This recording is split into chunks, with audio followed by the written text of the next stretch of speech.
Bienvenidos compañeros, es un placer acompañarlos a través de esta videoconferencia el día de hoy. Me han pedido que demos una clase sobre qué es la nueva planificación municipal para el desarrollo.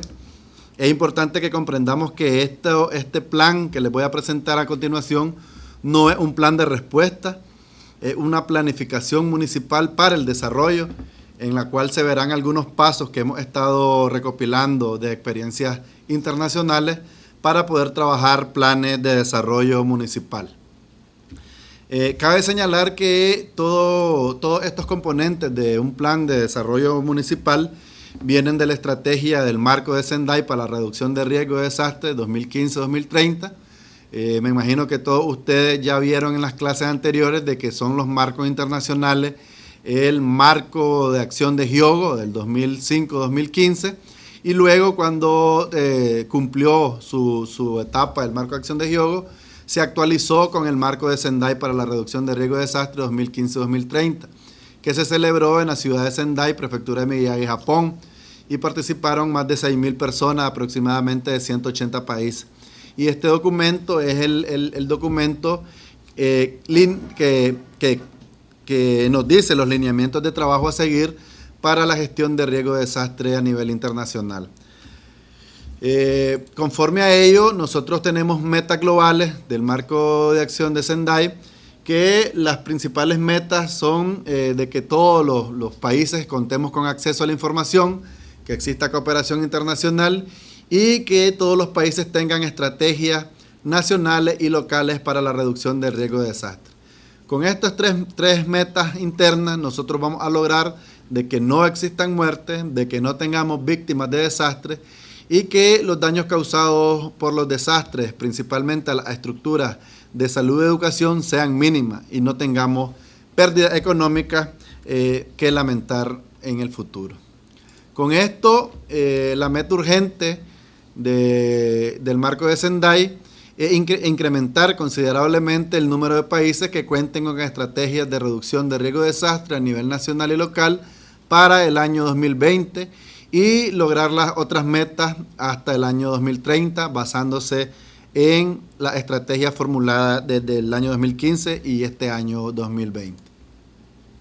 En el contexto nicaragüense, ustedes saben de que a nivel centroamericano contamos con una política centroamericana de gestión de riesgo, la PSGIR, que fue lanzada por el Centro de Coordinación para los Desastres de América Central y República Dominicana, CEPREDENAC, y a lo interno contamos con la Ley 337, que es la ley creadora del Sistema Nacional para la Prevención, Mitigación y Atención de Desastres, SINAPRED, y el modelo de desarrollo del Gobierno de Reconciliación y Unidad Nacional, que como prioridad tiene el bien común, la equidad, la adaptación al cambio climático y el cuidado de la madre tierra. Entonces, con esto es que nosotros podemos tener el marco legal e institucional para trabajar los planes municipales de desarrollo. Entonces, en la planificación territorial es muy importante que nosotros consideremos las categorías que nosotros tenemos que tratar en el territorio. No son lo mismo trabajar en áreas urbanas que trabajar en áreas rurales. Por eso aquí, en esta presentación, yo también quise hacer énfasis en la clasificación de los asentamientos humanos. ¿Por qué es muy importante la clasificación de los asentamientos humanos? Porque como ustedes bien han visto en las clases anteriores, nosotros tenemos amenazas y tenemos factores de vulnerabilidad y tenemos exposición. La amenaza siempre la vamos a tener.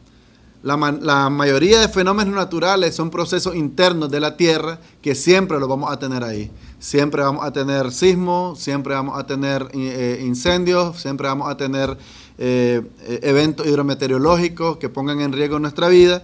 Y el riesgo aumenta conforme los asentamientos humanos están en las áreas de riesgo. Y cuando tenemos mayor población, mientras más población expuesta tengamos en un área de riesgo, todo esto va a aumentar, el riesgo va a aumentar por ende. Entonces, tenemos la clasificación de ciudad capital, tenemos la clasificación de ciudad metropolitana y de ciudades grandes. Esto es muy importante que nosotros lo tengamos para que así nosotros podamos hacer una clasificación del territorio en el cual nosotros vamos a hacer el estudio.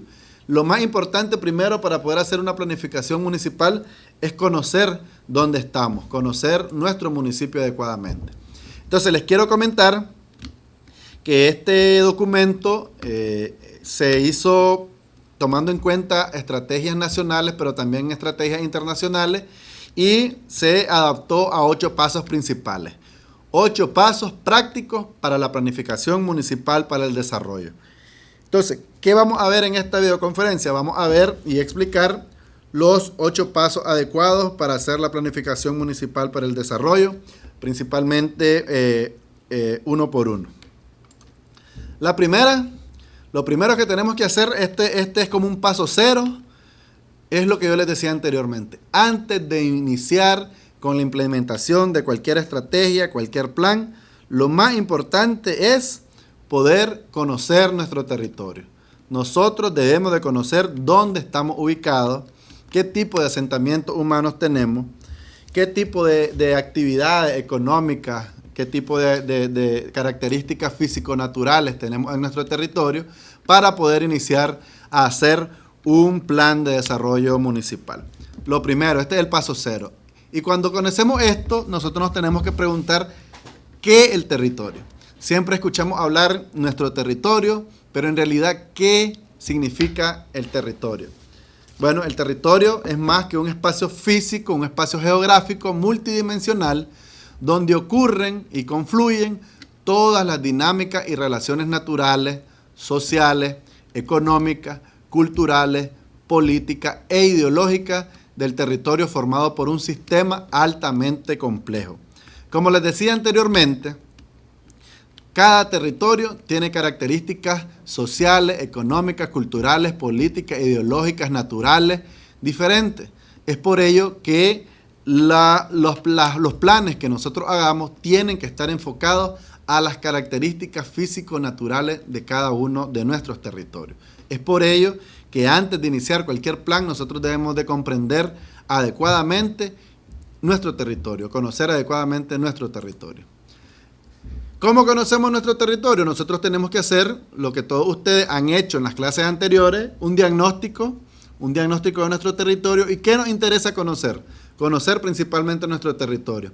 Por ejemplo, aquí yo les puse esto, vamos a ver un ejemplo les quiero decir que estoy presentando un municipio de Nicaragua porque ya implementamos este tipo de plan en este municipio, entonces los ejemplos que yo voy a poner desde ahorita en las próximas láminas son ejemplos que ya hemos implementado para que ustedes se den una idea de cómo hacerlo.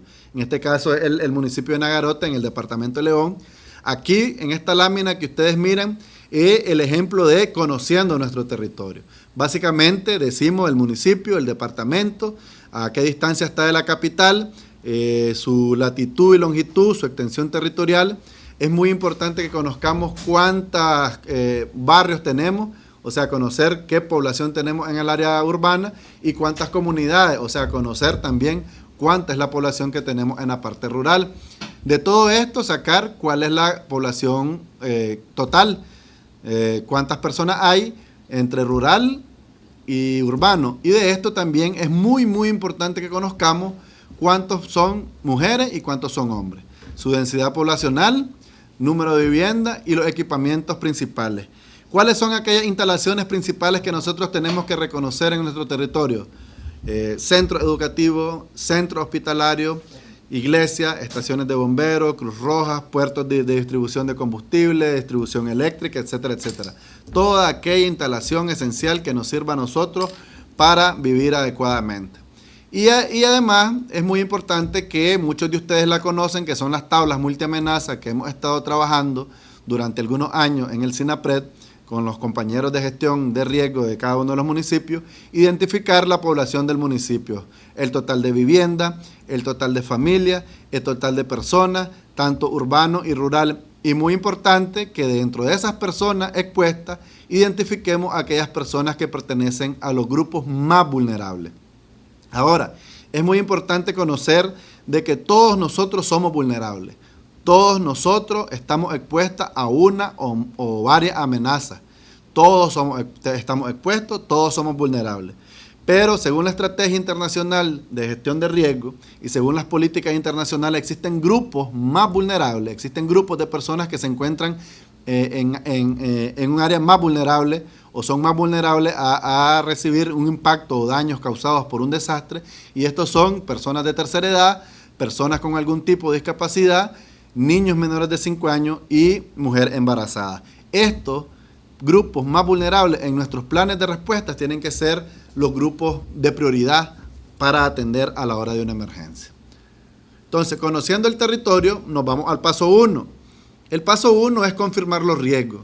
Entonces, se debe consultar toda la información que nosotros tenemos disponible, preparada anteriormente por autoridades nacionales o superiores. Si no hay suficiente información sobre los riesgos, es recomendable usar datos del pasado, debido a las restricciones del tiempo y presupuesto. No sé si cuando ustedes hicieron el levantamiento de los puntos críticos, me levantan la mano quién lo hizo, hicieron alguna entrevista a las personas. Levanten la mano quienes hicieron entrevista a las personas de los puntos críticos. Ok, todos lo hicimos, ¿verdad?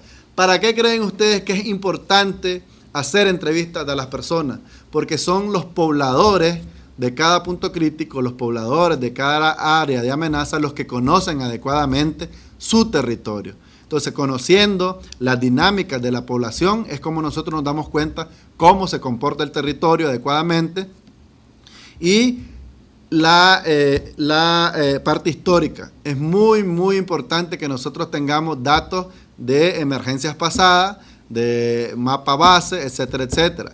Ahora, esto es un concepto que muchos de ustedes ya lo vieron en sus presentaciones de inicio, creo que lo vieron en el módulo 1, la diferencia entre amenaza, vulnerabilidad y exposición. Como les decía anteriormente, el concepto básico para amenaza es que ustedes lo recuerden, que es un peligro. Toda amenaza, cualquier fenómeno es un peligro que siempre lo vamos a tener latente. La vulnerabilidad es única, pero existen diferentes factores de vulnerabilidad, múltiples factores de vulnerabilidad, que todos van de la mano. Tenemos factor de vulnerabilidad económico, factor de vulnerabilidad físico, ambiental, social, cultural, y todos van de la mano, porque al momento que yo tenga un factor de vulnerabilidad social o un factor de vulnerabilidad económica en mi territorio, si la gente no tiene dinero para optar para un terreno adecuado, no tiene dinero para optar a materiales de construcción adecuados, se va a asentar en lugares de riesgo y va a construir de una manera no adecuada. Entonces, si tenemos vulnerabilidad económica, hacemos esto que les dije anteriormente, me asiento en lugares de peligro y construyo mal, y desde ahí yo estoy haciendo vulnerabilidad física, porque mi hogar no cumple con las medidas adecuadas para estar en un sitio que pueda resistir el embate de un fenómeno. Entonces, todas las vulnerabilidades, todos los factores de vulnerabilidad van de la mano. La pobreza es un factor de vulnerabilidad, la delincuencia es un factor de la vulnerabilidad. Todas esas cosas que nos hacen ser más vulnerables son factores de vulnerabilidad.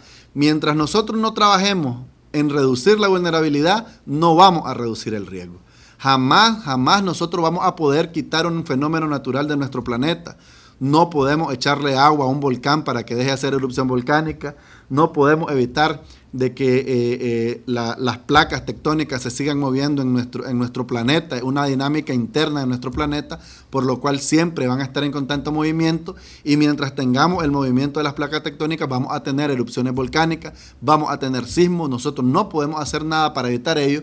¿Y qué nos queda? Trabajar en la vulnerabilidad, reducir la vulnerabilidad, para reducir el riesgo. Entonces, el paso 1, como les decía anteriormente, es confirmación de los riesgos. Ya que conocemos nuestro territorio, nos toca ver qué tipo de amenaza, qué tipo de vulnerabilidad tengo en nuestro territorio. Amenaza por inundación, amenaza por fallas locales, amenaza por deslizamiento, amenaza por algún tipo de fenómeno hidrometeorológico, geológico, etcétera, etcétera. El paso número 2 es la comprensión de los riesgos a nivel local. Esto es muy importante. Si nosotros no conocemos adecuadamente este paso, si no hacemos adecuadamente este paso, difícilmente vamos a poder trabajar en otros pasos. ¿Por qué? Para poder recetar adecuadamente una medicina a un enfermo, yo debo de conocer adecuadamente qué es lo que tiene, cuál es la enfermedad que tiene. Entonces, si yo no conozco bien, si no comprendo bien los riesgos locales a lo que está expuesto mi territorio, no voy a poder planificar adecuadamente. Entonces, en el paso número 2, tenemos que reconocer los riesgos existentes y los riesgos futuros que posiblemente se puedan presentar. Una cosa son los riesgos que en la memoria histórica están. Se dice, tal vez este río se ha inundado todos los años, pero a lo mejor tenemos riesgos a futuros que nosotros sabemos que va a pasar, pero no sabemos cuándo va a pasar. Y eso es muy importante que también nosotros los tengamos presentes. Los riesgos a futuro que a lo mejor nunca se han presentado en nuestro territorio, pero sabemos que en algún momento los vamos a tener. También priorizar, identificar los riesgos que tienen impacto de gran escala. Es muy importante que conozcamos que muchas veces los impactos a los cuales nosotros pensamos que nos puede hacer un fenómeno no quiere decir que hasta ahí lleguen. Miren que ya hemos tenido mucha experiencia a nivel mundial donde se han hecho obras de mitigación conforme a la norma histórica o a la memoria histórica de un fenómeno y ha sobrepasado la capacidad de estos territorios por no priorizar e identificar un impacto a gran escala. Siempre que nosotros planificamos, tenemos que hacerlo para el peor caso. Si no sucede, genial, pero siempre tenemos que planificar tomando en cuenta el peor de los escenarios que podamos tener. Enfocarse en los riesgos prioritarios para este año y los demás riesgos deben reducirse para los próximos años, 2030, perdón, ahí tiene una falla. Entonces, ¿qué tenemos que ver? Plan de desarrollo de la ciudad, conocer dónde vive la gente, dónde está la infraestructura fundamental, como ya lo decía anteriormente, los desastres de alto riesgo como inundaciones, terremotos, tsunamis, derrumbes, etcétera, etcétera. Si ustedes se fijan en este mapa que les estoy compartiendo aquí en esta presentación, ustedes pueden ver de que está la ciudad a la orilla de un río y están identificadas todas las infraestructuras principales. Aquí tenemos la escuela, la calle nacional, el hospital, el supermercado, la estación de bomberos, la oficina gubernamental, las residencias, la escuela, la estación ferroviaria. Todo está identificado adecuadamente en un mapa. Esto es lo que nosotros tenemos que hacer en nuestro diagnóstico territorial para conocer adecuadamente cómo funciona la dinámica de nuestro territorio. Identificar y hacer un mapa, un croquis, identificar las principales infraestructuras que nosotros tenemos expuestos y las principales amenazas a las cuales ellos están expuestos. Entonces, este es un ejemplo de lo que se hizo en Nagarote. Son imágenes de lo que ya pasó, como les dije anteriormente, en memoria histórica. Conocemos que Nagarote fue afectado por el tsunami que tuvimos en 1992, en septiembre de 1992, donde tuvimos olas hasta de 15 metros, 10, 15 metros. Conocemos que en Nagarote ocurrió un terremoto el 10 de abril del 2014 de magnitud 6.2. Hay algunas fotografías. Conocemos que dentro del municipio de Nagarote hubo un derrame de petróleo en Puerto Sandino. Entonces, toda esa memoria histórica de los diferentes fenómenos pasados y de los futuros que puedan conocer, es muy importante que nosotros los tengamos, los identifiquemos y los pongamos en nuestro diagnóstico, que es el paso 0, 1 y 2. Y también les dejo esta presentación que tiene que ver mucho con los escenarios de riesgo. Ustedes ya los conocieron, ya los practicaron anteriormente en los trabajos que hicieron de campo. Y es básicamente la representación de los diferentes factores de riesgo, tanto amenaza como vulnerabilidad, en un territorio X y un momento dado. Eso es un escenario de riesgo y nosotros lo tenemos que tener claro para poder hacer nuestro diagnóstico territorial. Y aquí les dejo algunos pasos. Esto también ustedes ya lo hicieron. Esto ya lo vieron en los módulos anteriores. Ahí les dejo una presentación resumida de lo que sería cómo construir un escenario de riesgo. Primero, evaluar las amenazas, qué tipo de eventos peligrosos puede presentarse, cuáles son las características de dicho evento, por ejemplo, la fuente del evento, la cobertura, la intensidad, la frecuencia, la susceptibilidad a presentarse, cuáles son las causas de dicho evento, la dinámica de la naturaleza, la intervención del ser humano y de ambas, evaluar los tipos o los factores de vulnerabilidad, frente a qué determinada amenaza son estos factores, tanto físico, económico, ambiental, social, y cuáles representan una fortaleza y cuáles representan una debilidad. Cuáles son las causas de estos factores de vulnerabilidad y de estos factores cuáles son los más importantes, porque siempre tenemos factores mucho más importantes que otros en un territorio. Y al final, para hacer todo esto, tenemos que evaluar el riesgo, es decir, establecer relaciones entre lo que representa la amenaza y las condiciones de vulnerabilidad existentes en el territorio. y así podemos identificar las pérdidas potenciales que se pueden presentar en caso de que se presente un evento adverso. De igual manera, les dejo esta lámina donde tienen que ustedes analizar los tipos de contenido básico que tiene que llevar un escenario de riesgo. Tenemos que analizar, como ya les dije anteriormente, el territorio, pero también tenemos que analizar del territorio el entorno de nuestro territorio. Tenemos que analizar el estado, que incluye las variables que componen el riesgo y explica de manera directa las características de las manifestaciones de estos en su frecuencia, magnitud, cobertura, y también a los actores. Es muy importante que identifiquemos los actores. Esto es un punto clave de análisis de género y de las relaciones existentes entre el territorio y los actores principales que se presentan en el mismo. Ok, vamos a continuar. Entonces les explicaba que cualquier cosa, si se vuelve a ver el audio, me hacen mueca, o encienden su micrófono y me dicen, no hay audio.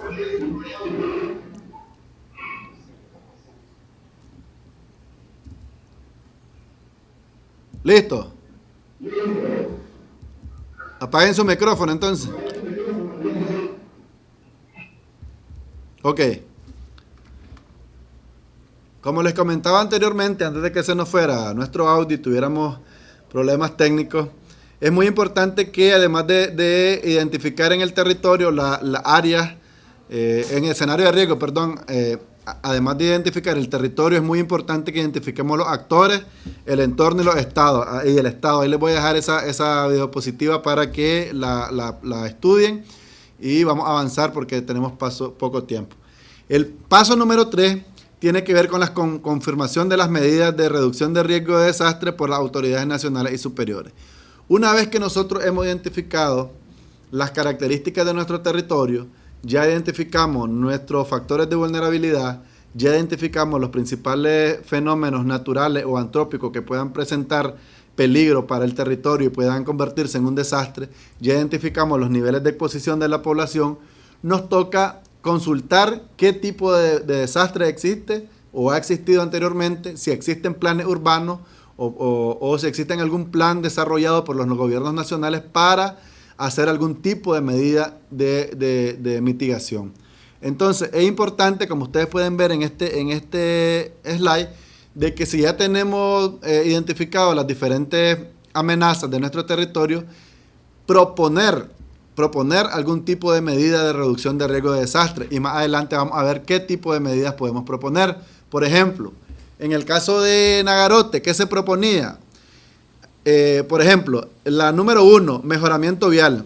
¿Por qué? Porque se identificó que Nagarote pasa una carretera panamericana, hay muchos negocios sobre la carretera y hay muchos accidentes porque no hay adecuado parqueo, no hay adecuado estacionamiento de los automóviles y por ahí circula una gran cantidad de vehículos. Entonces se propuso el mejoramiento vial. El revestimiento de cauces, ¿por qué? Porque también nos decían que una de las principales amenazas eran todas las aguas que bajan desde la montaña hacia la ciudad de Nagarote y van a depositarse al lago de Managua, que esto hacía grandes correntadas y se propuso pequeñas obras de mitigación de revestimiento de agua. Reforzamiento de vivienda, ¿por qué? Porque se identificó que existía una alta vulnerabilidad física en donde las viviendas después del terremoto de abril del 2014 quedaron débiles y se proponía la parte de reforzamiento de vivienda. 4, muro de contención, ¿por qué? Porque también hay una parte cercana de las áreas rurales y urbanas al lago de Managua, al lago Solotlán, por lo cual se proponían muros de contención. Barreras rompevientos, la número 5, ¿por qué? Porque del lado oeste del municipio, los fuertes vientos causan de que a las viviendas se les desprende el techo, se caigan viviendas que son de construcciones precarias, por lo cual se estaba proponiendo barreras naturales rompevientos.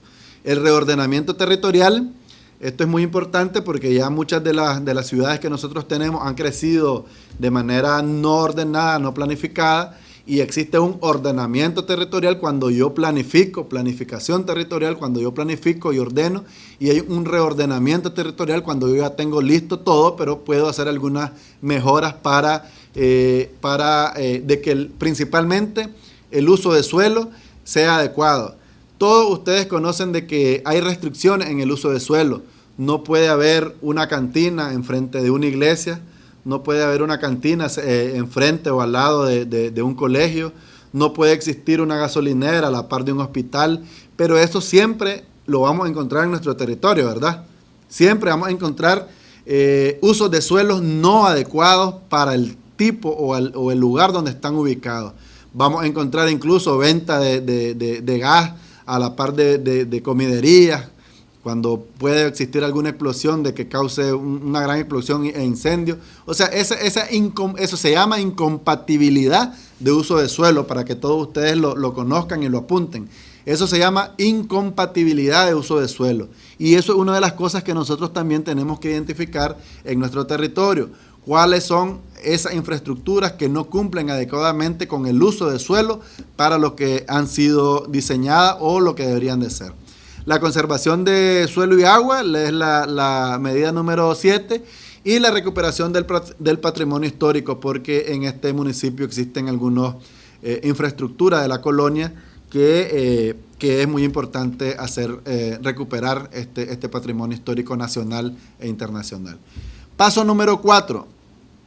¿En qué momento vamos a hacer estas medidas y cuáles son los riesgos residuales? ¿Qué significa riesgo residual?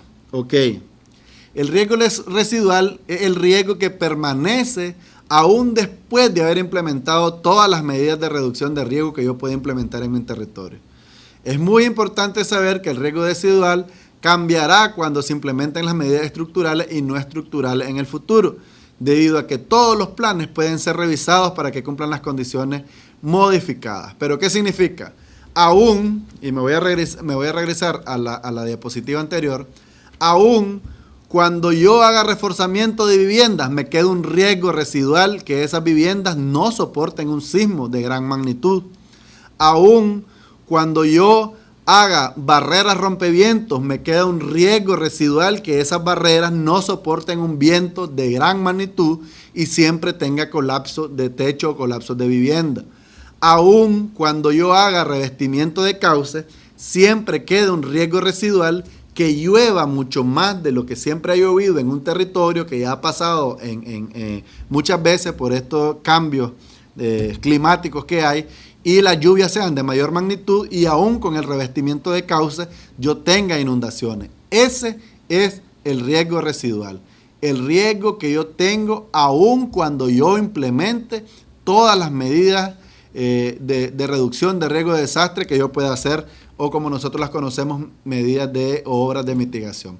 Ese es el riesgo residual. Entonces nosotros tenemos que conocer cuáles son los riesgos residuales que nosotros podemos tener en nuestro territorio aún haciendo las medidas. Entonces este es el ejemplo de Nagarote. El escenario principal es multiamenaza, casi siempre se pone un ejemplo. En este caso pusimos un terremoto de 7.2 en la zona de subducción que genera un tsunami con olas de 15 metros, lluvia intensa de 50 milímetros, generadoras de deslizamiento en áreas rurales e inundaciones en áreas urbanas. Entonces, ¿qué pasa? Los riesgos residuales son, aunque yo refuerce las viviendas, las medidas de reforzamiento casi siempre son básicas, porque no tenemos medidas de reforzamiento grandes como los tienen los otros países. Los vicios de la construcción y la autoconstrucción y la mano de obra no calificada es algo que nosotros siempre lo vamos a tener. Siempre en nuestro territorio el albañil te dice, en vez de poner 4 varillas de refuerzo, pongámosle 3, te va a resistir. Utilicemos este tipo de bloque que es más barato. Ahí en la venta lo venden más barato, más sin saber que ese bloque más barato es porque es menos resistente. O ocupemos materiales mixtos o híbridos. Podemos hacer el arranque de piedra y después lo hacemos de bloque. O le ponemos madera y después le ponemos otra cosa. Ese tipo de materiales mixtos también hay que tener mucho cuidado. Y hay que consultar la cartilla de construcción que el Ministerio de Transporte e Infraestructura ha hecho. Igual, a pesar de que hagamos medidas de reforzamiento, las viviendas en las zonas costeras están en el mismo sitio. O sea, de nada nos sirve hacer obras de mitigación, medidas de reforzamiento en vivienda, si las viviendas siempre van a permanecer en el mismo sitio de riego. Entonces, igual, para las obras de conservación de agua y barreras rompeviento, aunque hagamos estas medidas, siempre vamos a tener el riesgo residual de que estas obras son construidas con metodologías naturales y artesanales que no soportan el impacto a largo plazo. En algún momento estos árboles que se pusieron para las barreras rompeviento van a ir dando su vida útil y se pueden caer, y aún así vamos a tener el riesgo residual de que tengamos fuertes vientos y puedan botar una casa. Y no tienen las medidas adecuadas para mitigar un caso de deslizamiento y fuertes vientos. Igual, aunque hagamos mejoramiento de vial, aún la ampliación de la carretera, tomando en cuenta el flujo de turistas en la zona, no es suficiente para reducir los accidentes viales. Aunque hagamos revestimiento de cauce, como dije anteriormente, no tenemos un sistema de desagüe y alcantarillado adecuado, por lo cual siempre vamos a tener fuertes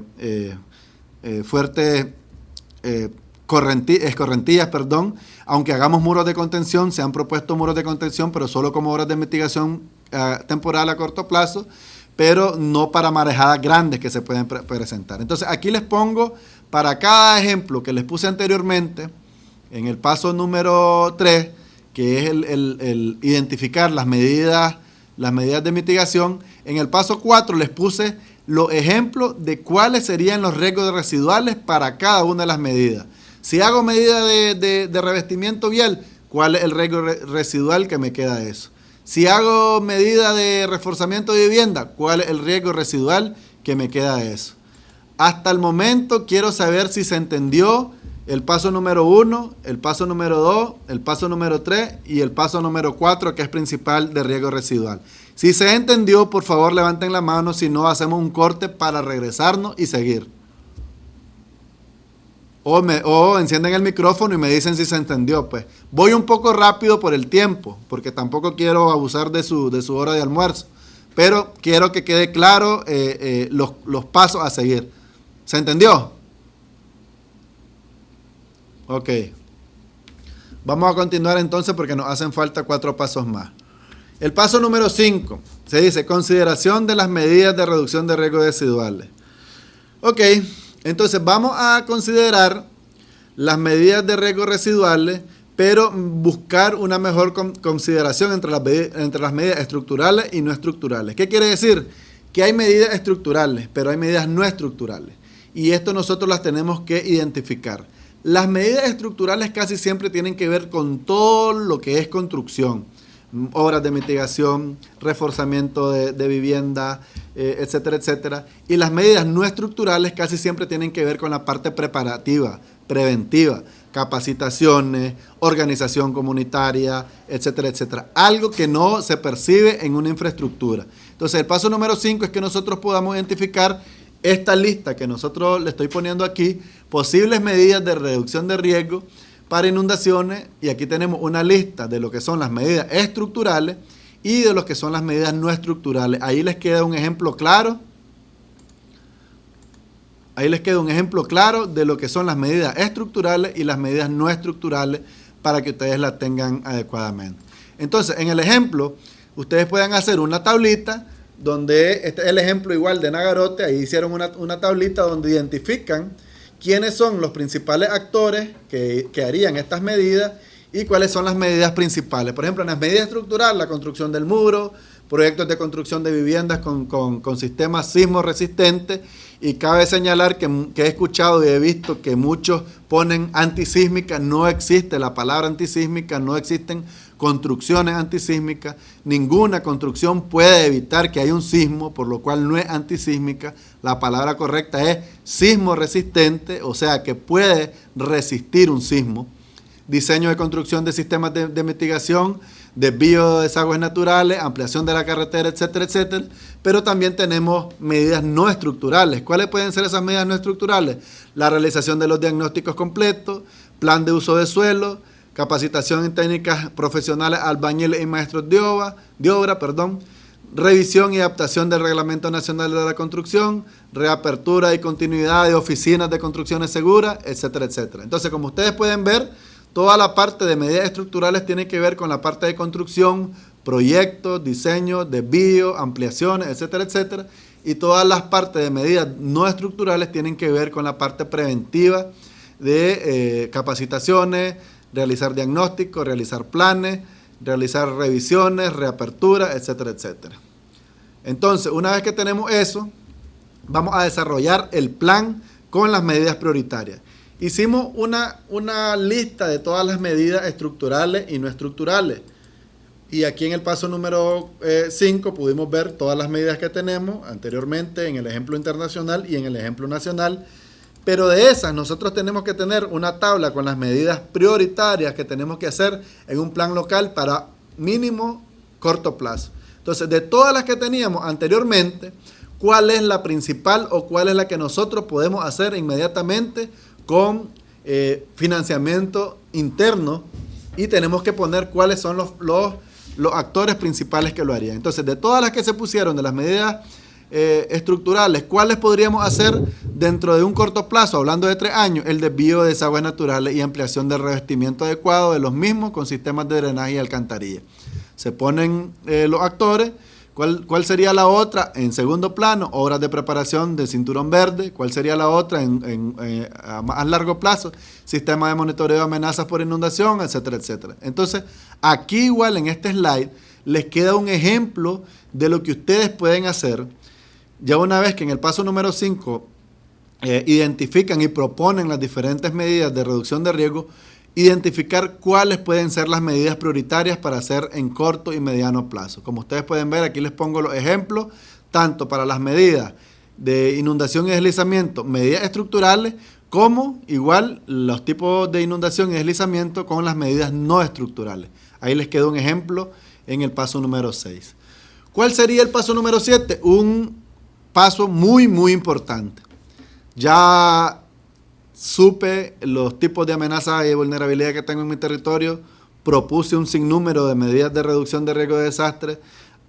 Además de ese riesgo, identifiqué los riesgos residuales. Aunque yo haga medidas de obras de mitigación, siempre voy a tener riesgo residual. Ya identifiqué las medidas que puedo hacer estructural y no estructuralmente en el paso 5. En el paso número 6 ya hice prioridad. A ver, de todas las medidas estructurales y las medidas no estructurales que yo propuse, ¿cuál puedo hacer a corto plazo? ¿Cuál puedo hacer a mediano plazo? ¿Y cuál puedo hacer a largo plazo? ¿Qué me queda ahora? El paso número 7. Asignación presupuestaria del gobierno local y nacional. Estipular cuáles organizaciones deben asumir los gastos para la implementación de estas medidas. Por seguridad es necesario tomar acción en caso de que no haya suficiente presupuesto. Esto tiene que conllevar la aprobación del Consejo Municipal, comunicarse con el Gobierno Nacional, y esto tiene que ver con el paso número 8 también, que es la implementación de las medidas de reducción de riesgo de desastre periódicamente y su revisión. Revisar periódicamente los planes basándose en las condiciones cambiantes, incluyendo la revisión de la información sobre riesgo y los planes nacionales. ¿Qué significa? Este es un ciclo de planificar.